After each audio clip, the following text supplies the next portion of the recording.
Okay, here we see the Battle of Saratoga, a map of the Battle of Saratoga and surrounding area. Now, the Hudson River comes down through right here. And the Battle of Saratoga was a decisive American victory. Probably one of the most decisive battles in the war. In fact, arguably one of more important than Yorktown even. And it actually was several battles put all together that eventually made up what we call the Battle of Saratoga. Now, the Battle of Saratoga was fought between American forces under Horatio Gates. Here he is, a picture of him, Horatio Gates. And the English were led by Gentleman Johnny Burgoyne, as he was called, but his real name was John Burgoyne. And we'll pull up a picture of him here. Here's his picture. He looks very gentleman-like, don't you think? Hence his nickname, Gentleman Johnny Burgoyne, Gentleman Johnny. The colonists actually made up that name to make fun of him, Gentleman Johnny Burgoyne. So, this is Gentleman Johnny Burgoyne, or John Burgoyne, if you like to be historically accurate and not play with all the nicknames and name-calling that the American Revolution took on. So, John Burgoyne, and he was leading his army when they met Continental forces at the Battle of Bennington. Battle of Bennington. The Battle of Bennington was an American victory, and hundreds and hundreds and hundreds of English troops were either killed or captured, and supplies were as well. So this battle was decisive in breaking down Burgoyne's supplies and also his numbers as far as soldiers were concerned.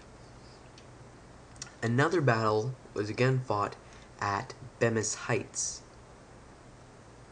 Now at Bemis Heights, once again, there was yet another loss of men and supplies by the English, and things were just not going well for them. Then it really occurred to the English what the main problem was. It was not that they were losing battles or even losing men and supplies. Gentleman Johnny Burgoyne's main problem was that he was completely surrounded by American soldiers, and he basically had no way of getting out of this situation. And so when a general finds that he has no way of escaping, he probably does one of two things: commits suicide, which General Samsonov did at Tannenberg in 1914 during World War I. When his army was surrounded at Tannenberg, he committed suicide. Or you can surrender, which is what Gentleman Johnny Burgoyne did at Saratoga. And so Gentleman Johnny surrendered at Saratoga. And here's a picture of that happening. Here, Horatio Gates, and then of course, Gentleman Johnny Burgoyne. And that is the surrender at Saratoga. Now this did one of two things. First of all, it wiped out the entire English army under Gentleman Johnny Burgoyne. And the English were not too happy about losing almost half of their army. So they fired Burgoyne, which was pretty obvious. If you have a general who just surrendered your entire army, you're not going to put him in charge of another army, are you? So Burgoyne was fired, and the real decisiveness of this battle, however, was found in what came about because of it. That being international recognition of the United States of America by European powers. France and Spain and the Netherlands all decided that after this they could trust that the Americans were winning.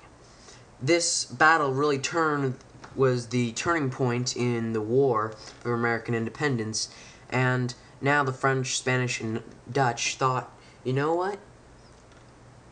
we might actually benefit from aiding the colonists. So, as we'll see later in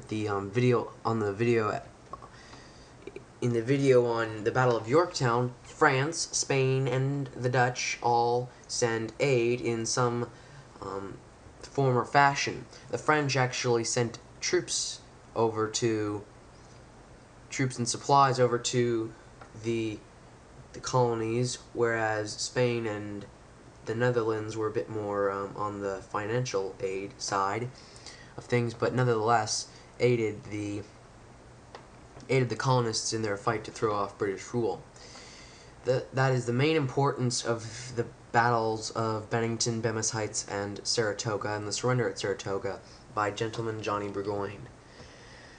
And so, we come to the end of a chapter and the beginning of a new one in the American Revolution, as Gentleman Johnny Burgoyne surrenders his forces to General Horatio Gates at Saratoga. In the next video, we'll look at the Battle of Flamborough Head. You'll be especially excited about this if you like naval history and fights between ships, because Battle of Flamborough Head was a naval battle fought between the Americans and the British. And then we'll go on to the fighting that happened in the South, that is Georgia, South Carolina, and North Carolina. And this is kind of exciting for me because I live in North Carolina, and so it's fun to see some of the battles that were fought around the place where I live. And obviously, if you live in the New England states, lots of these battles are fought around the New England states. So it's very exciting to see where history has happened and where you're living right next to it. So hope you found this video informative, and I hope that you learned a lot about Saratoga and the importance of the Battle of Saratoga and the surrender of Gentleman Johnny Burgoyne at Saratoga.